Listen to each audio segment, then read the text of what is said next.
Welcome everyone to Ask the Priest.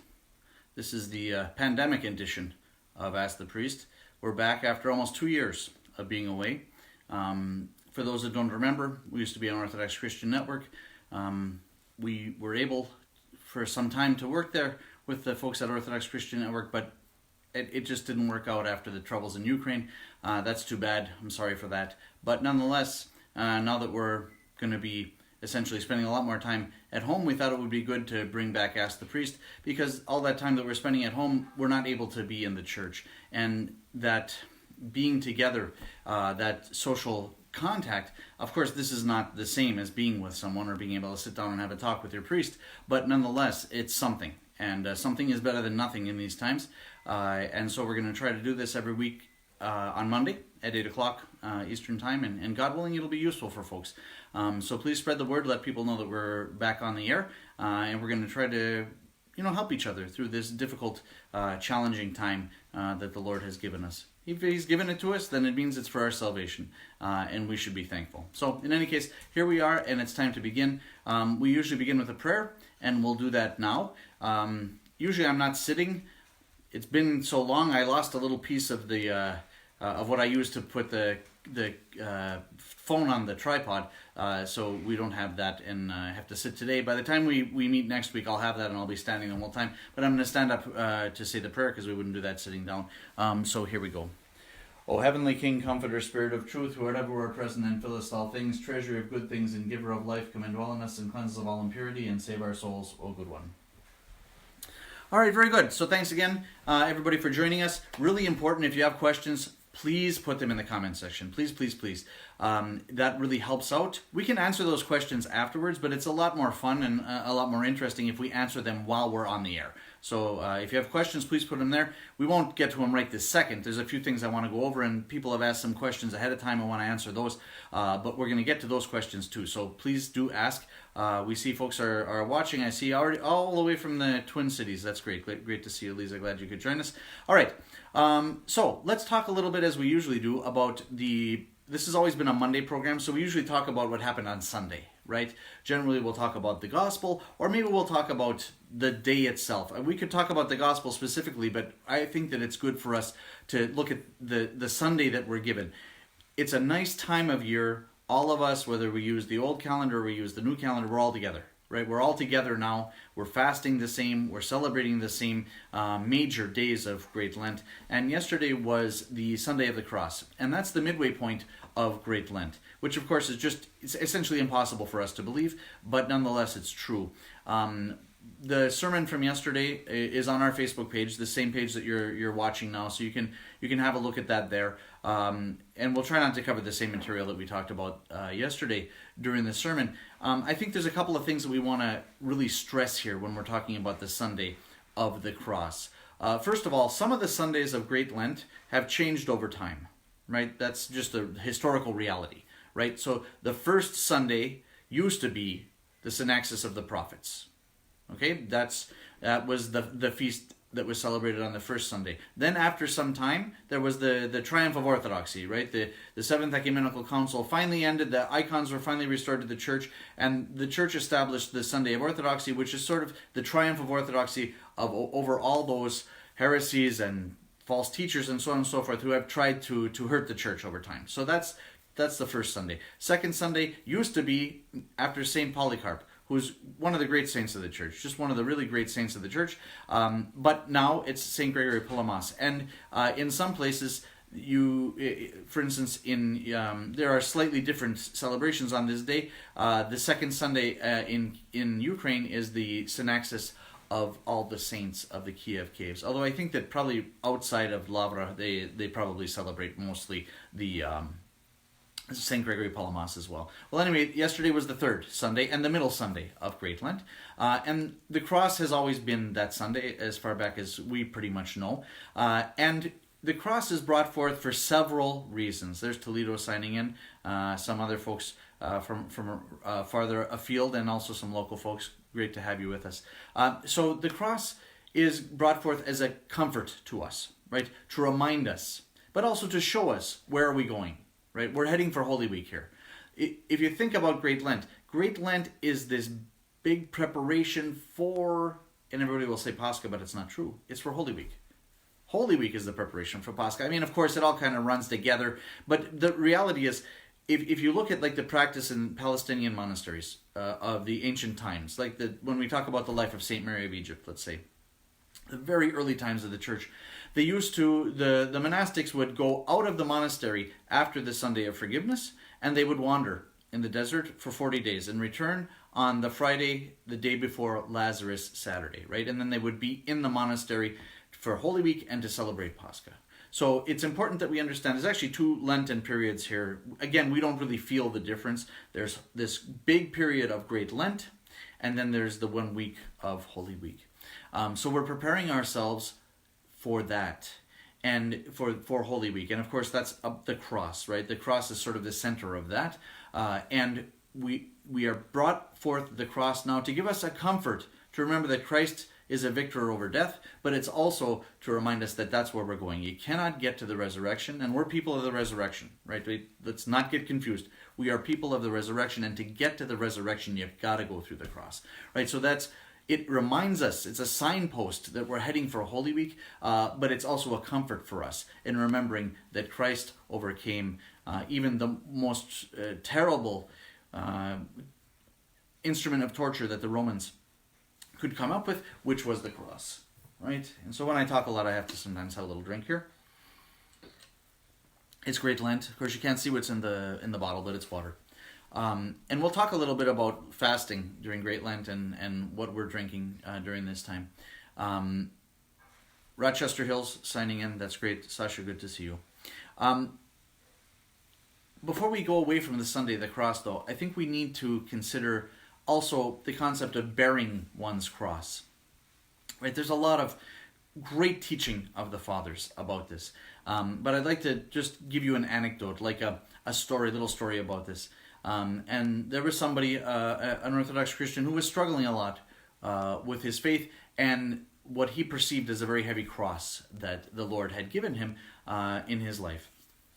And he was really struggling with that and asking God, why you gave me such a heavy cross? And then this person had a dream. And in the dream, he's in a cave, and there are crosses all over the walls, standing on the floor, just crosses everywhere, crosses.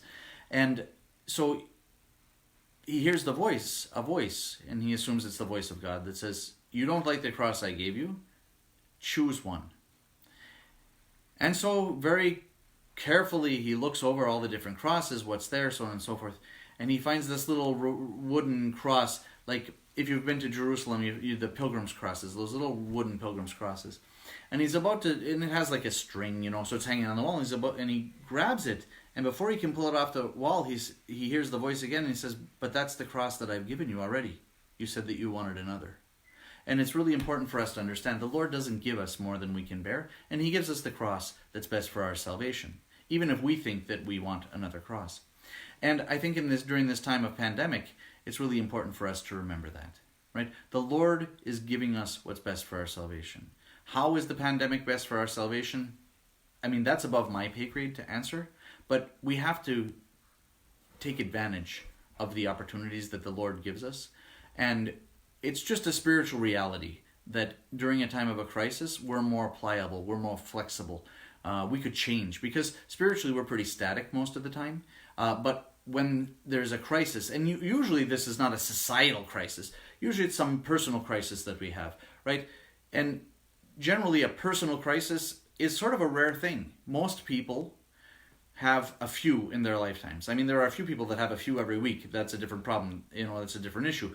But most people don't have very many, and so you need to take advantage of it when the Lord allows it, so that you can change for the better, push yourself towards God, and understand that you're going to be able to move more easily than you can at other times.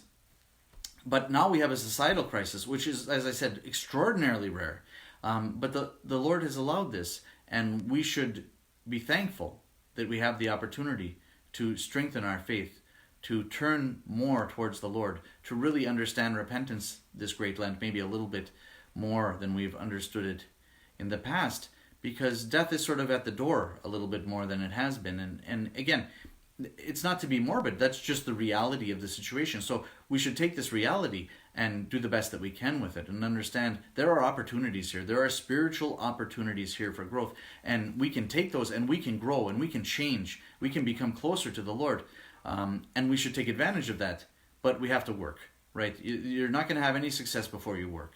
And so we have to work at it. We have to push ourselves. We have to pray. We have to keep turning ourselves towards God and asking Him to grant us a stronger faith, more love towards Him. And if we do that, then we will. In fact, when we get through this pandemic, and the vast majority of us will get through this pandemic, we'll look back on it as, I don't want to say a blessed time, because a lot of people are going to die, unfortunately, but we will look back at it as a spiritually profitable time. A time when we had the opportunity to grow and we took advantage of that opportunity. So take advantage, brothers and sisters. So in Ask the Priest, we've always talked about the culinary fast for the week. That's pretty easy this week, right? All the weekdays are strict fast days, and the weekend, Saturday and Sunday coming up, are with the allowance of oil, wine and oil. I wanted to take the time, just a few seconds, maybe a minute or two, to talk about these days that are wine and oil. And we, for whatever reason, generally focus not on the wine, not on the oil, but on the wine part. And whether you use oil not on weekends or just on weekends, it's not. Honestly, if you're talking to me as your parish priest, most of the people who are watching are coming from my parish. If the most comfort you give yourself during the week of Great Lent is to have a little bit of oil, when you stir fry something in the wok or whatever, thank God for that, right? I'm not too worried about that. But it's the wine part that I want to talk about, because I think that some of us sorry, there was a call that came through. I tried to turn it to airplane mode, but I think anyway, it doesn't matter. Some of us see that cluster of grapes there and think that means, okay, like all control is gone now, like we're just gonna drink a bottle of wine and then maybe we'll drink another and maybe we'll have a third, or maybe we're gonna hit the hard stuff or whatever. And that's not what it's about at all. That's not what it's about at all. When we see something like that, we should think, okay, a little wine for the stomach, as St. Paul says. And when he said that, most people don't know that the practice of drinking at that time among the Jews, and of course Paul was a very pious Jew as a Pharisee, was to put a little bit of wine in the bottom of a glass and then fill the rest of it with water, right? So they weren't even drinking pure wine most of the time. So it's certainly about a moderation, but it's allowed. It's a comfort that we're given, and to have a glass of wine or a beer or something like that, that's fine. Personally, I always feel like if we were supposed to be given the blessing to drink hard liquor at that time, that there'd be some other kind of notation in the Typicon, right? That says now you break out the vodka, but it doesn't say that, and so I don't think that that's the right approach to that. And I personally wouldn't do that. That's just me. To have a beer or a glass of wine, that seems fine. To have two, that's maybe okay for most people, but to have more than that seems like we're not really staying within the concept of sobriety that the fast is encouraging us to. So anyway, think about that. That's food for thought. But I think moderation is really, really key here. All right, so let's talk about coronavirus, because that's essentially the life that we live now. And we've had in Michigan a shelter-in-place order that will go into effect at midnight. There's one in Ohio also that starts at midnight. Wisconsin and Indiana. That's all of those that in our diocese that I know of that are beginning today. And each state has slightly different, pieces to that. Exactly what does it mean, and who's allowed to work, and who has to stay home. But essentially, it's more or less all the same. If you're not in an essential working group, right, then you will be generally staying home unless you're going out to get groceries or go to the doctor or something like that. And so I think that's good for us to understand that this is the reality that we're facing. I see Illinois is signing on now, and in Illinois they've already been in a shelter-in-place quarantine order for a few days, and that's where our diocesan center is. And so this is all happening across our diocese, and it's going to affect us now, beginning at midnight, as I said. I think it's important for us to be good examples for the rest of society. One of my favorite books is Animal Farm by Orwell, because I think that it's really helpful metaphor for explaining a lot of A lot more than just the critique of communism that it is. That's why it was written. But it's just a very helpful metaphor in many ways. And I think that we have to really be careful as Orthodox Christians not to feel like we're the pigs in the story. If you haven't read the story, sorry. But if you haven't, you should. You're going to be home now. Read it. It's a great story. You can, buy it for next to nothing because it's an old book. Probably even find it free on the internet. The pigs are the sort of, they are the communist elite, right? So everyone is equal, but some animals are more equal than others, and that's the pigs. And I think we have to be really careful, brothers and sisters, not to think that we as Orthodox Christians are more equal than others, right? If this is a war, and that's the metaphor that's being used, and I think it's a good metaphor, I think it's very useful for us. In war, everybody's going to suffer. Everybody has to make a struggle. Everybody has to go above and beyond. Everybody's going to suffer a little bit as a society. It's not going to be that we Orthodox Christians are not going to participate in this. I mean, from a historical point of view, Christianity greatly spread during the times of plague.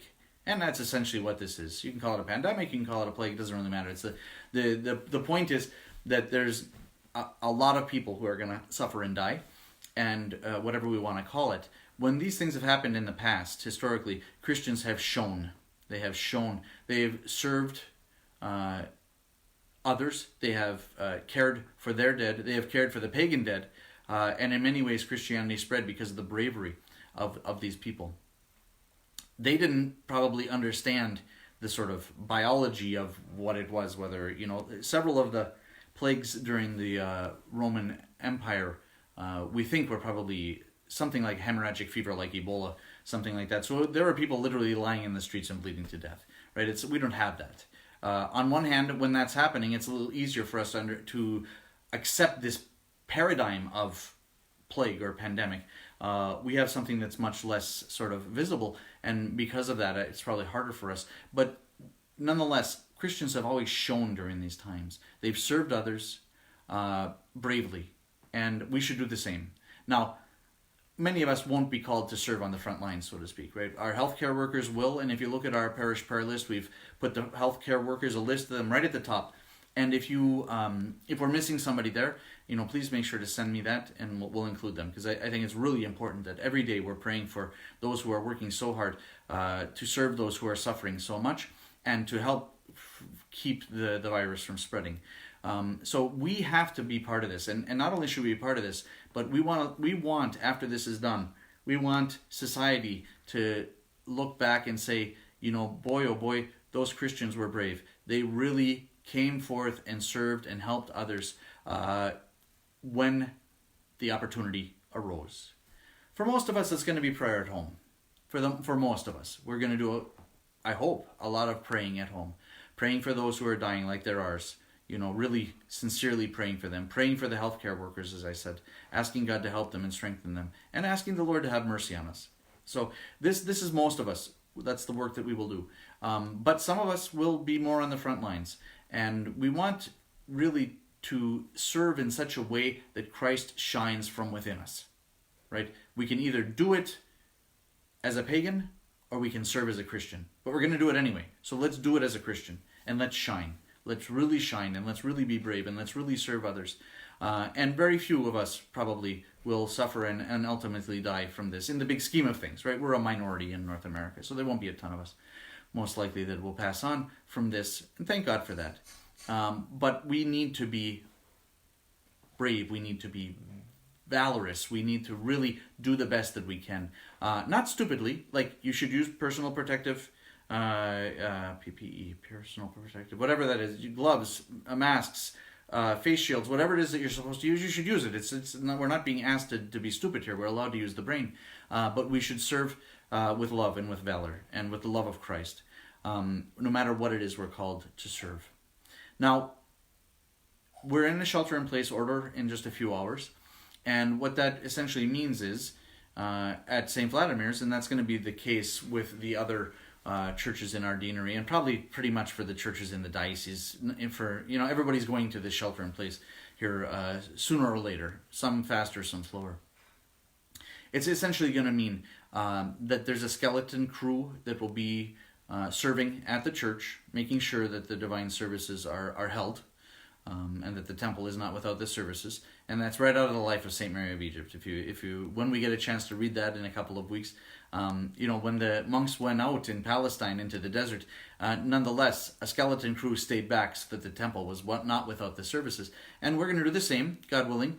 But the spirit of the order, in any case in Michigan, is that it be absolutely the smallest sort of number of people. And so we're going to do that. We're going to do that with the smallest number of people and really try to have family groups serving together so that we're not we're not spreading the virus between us, right? Because if you're all together at home and then you all come together and you're singing at church, what's the difference, right? You're sharing the same air, home and in church. And so what we don't want to do is bring a bunch of various groups together and do a bunch of infecting each other and then send those groups back out to infect their families. So we're putting together teams, and we've already put out a sign up. If you look on Blog Tushka, you'll see there's a sign up sheet there on today's entry where you can sign up to volunteer to serve at church. But for most of us, we're going to be at home and we're going to be following on the live streams. We'll talk about that a little bit, about how to worship with a live stream. But first I want to talk about confession and communion, because there's lots of folks in the parish, and thank God, and in the deanery, thank God, that partake often of the Holy Mysteries. And during this time, it's just frankly not going to be possible to partake as often. There's just no way that it can happen.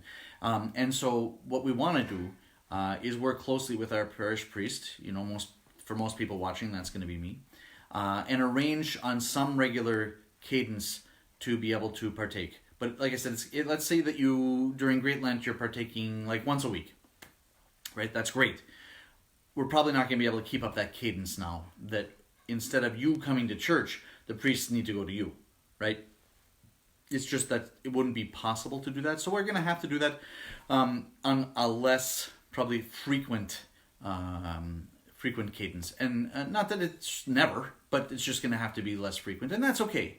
In this kind of a time when we're on a war setting and we're all sort of suffering a little bit and struggling for the common good, we have to do that, because that's the reality of our numbers. A lot of people who want to partake of Holy Communion often, it's great. But when you're all coming to the church, that's much easier than when the priests have to go to you. So we'll figure it out. We'll make it happen. But it's going to be a learning curve for all of us. And at least in Michigan, we're under a 3-week shelter-in-place order. So this first week, it's probably going to be a lot of learning. And that's okay. Nothing wrong with that. We just have to be patient with each other and be examples of Christian love. We really try to have that love. What is the sort of relationship of the Holy Trinity? It's love, right? The relationship of the Father, Son, and Holy Spirit, it's love. And that's what we try to exhibit in our parishes too. And here we have a great chance to put that into action, to show love one for another, to be patient with one another. And as we learn what it means to be an Orthodox Christian in the coronavirus time, to be patient with each other. So anyway, I want to urge you to that, whether you're in our parish here in Ann Arbor or in another. Try to be very patient and loving with your fellow believers, and especially with your clergy, as we try to figure this all out. Because as people begin to get sick and die from the virus, remember, they're gonna have to kind of go to the top of the list, right? Like if you're scheduled to go to communion, I'm scheduled to come to you on Tuesday at 2:00, and somebody's dying in the church. Sorry, like you're gonna have to wait. I'm gonna have to go to the person dying in the church, dying in the hospital. You're gonna have to wait until that person is taken care of, and you might miss your turn, and then we'll have to figure it out. So we're gonna have to be flexible. We won't be bringing a communion to anybody at 2:00 though, unless you want to fast that long. So we'll figure this all out, right? Mostly that'll be morning. So with God's help, we'll do that. But remember, don't forget, Christian love has to be the center of what we're doing here, especially in these more stressful and trying times.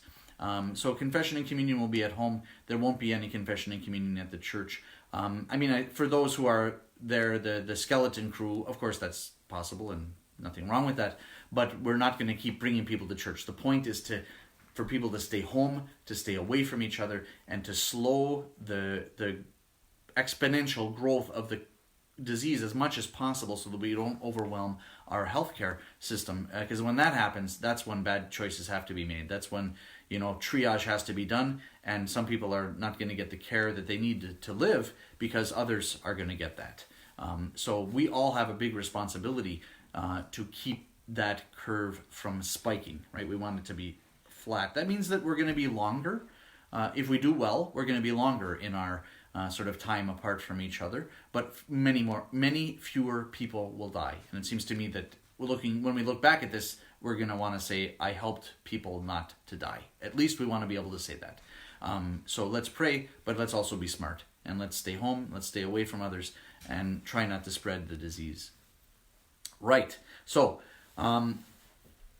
given the reality that we're going to be worshiping, the vast majority of us, regularly now, on the internet and in our homes, I think it's important for us to think and talk a little bit about what that means, right?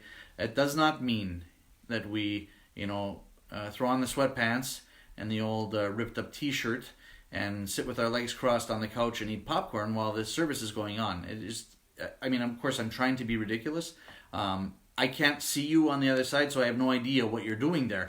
But, this is a conversation. But when it's time to worship, we worship God, not sitting on the couch, right? If we're sick, if we're paralyzed, we're on the couch, fine, we worship God. But if we can stand, we stand, right? So when it's time for worship, when we're getting ready to worship with the parish family, whether that is on the live feed on Facebook Live or whether that's on our live audio feed, which Facebook Live is awesome because you can see, but a lot of the services are dark this time of year anyway. The quality of the audio feed is really super duper, so you might want to check that out also.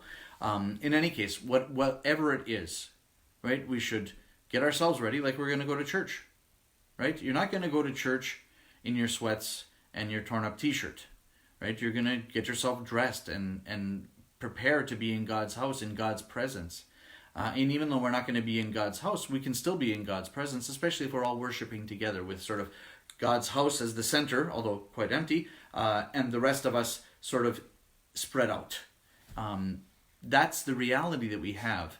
But we have to really fight the temptation to sit on the couch and, chomp on the peanuts while the service is going on.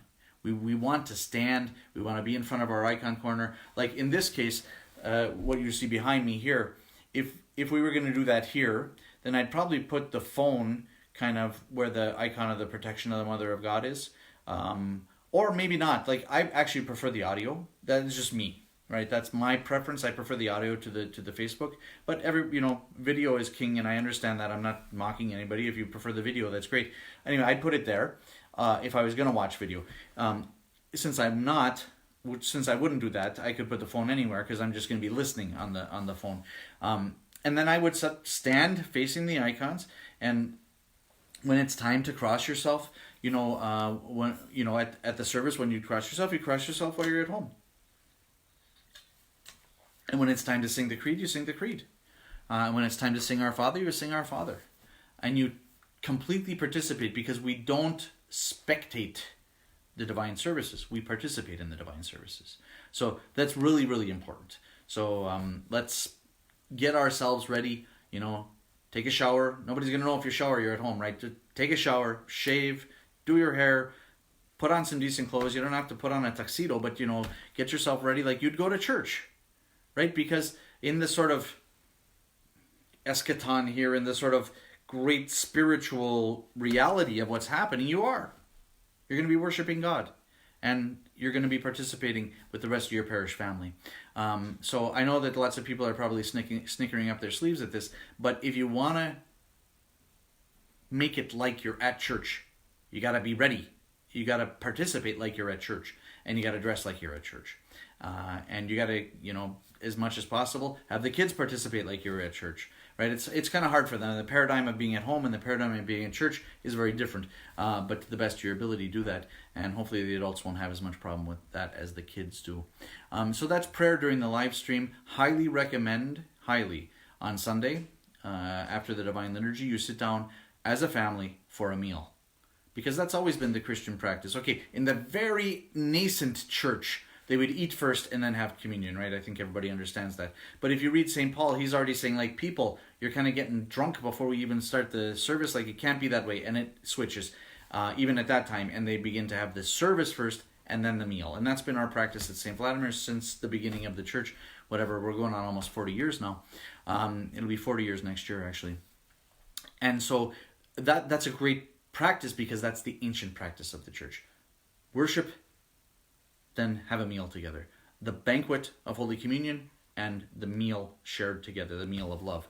And so we should do that at home too. We should should prepare a meal and be ready to eat. Sit down as a family afterwards. Or if you're a single, sit down and have a meal and pray for your parish family when we just can't be together right now.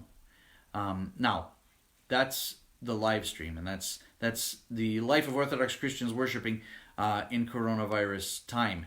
But now we need to talk a little bit about all of this time that we have on our hands when we're not going to work, right? You're not going to work. You're not allowed to go wander in the community and spread germs or pick up germs. So we're home a lot. And that provides a ton of temptations, but it also provides a ton of opportunity.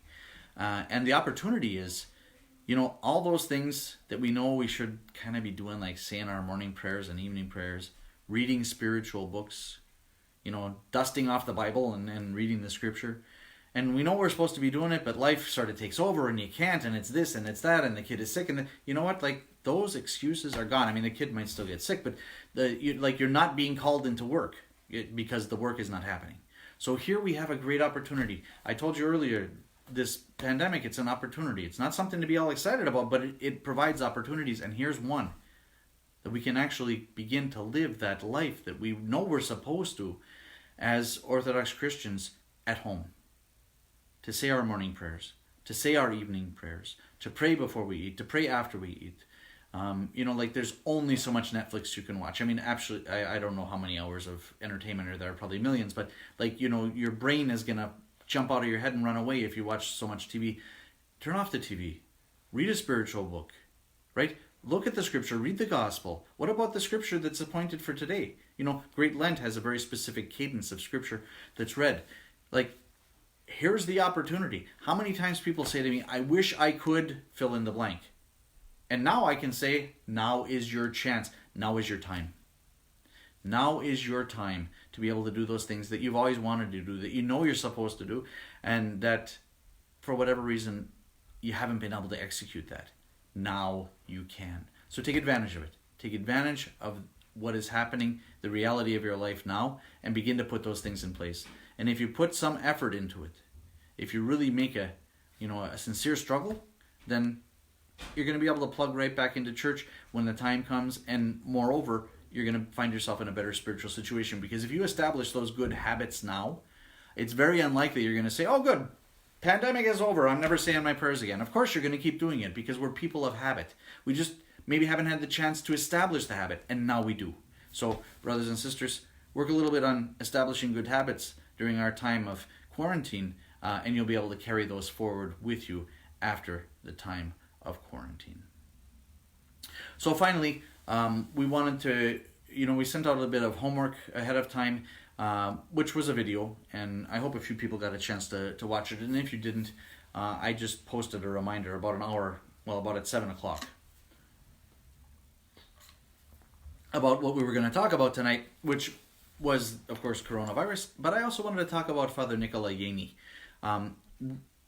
Really interesting priest who lived in Nebraska, which we don't think of as like an Orthodox hotbed, but there are a lot of people from the Middle East there at the turn of the century, the 20th century, not the 21st, and those folks started to form like a community, but they didn't have a priest.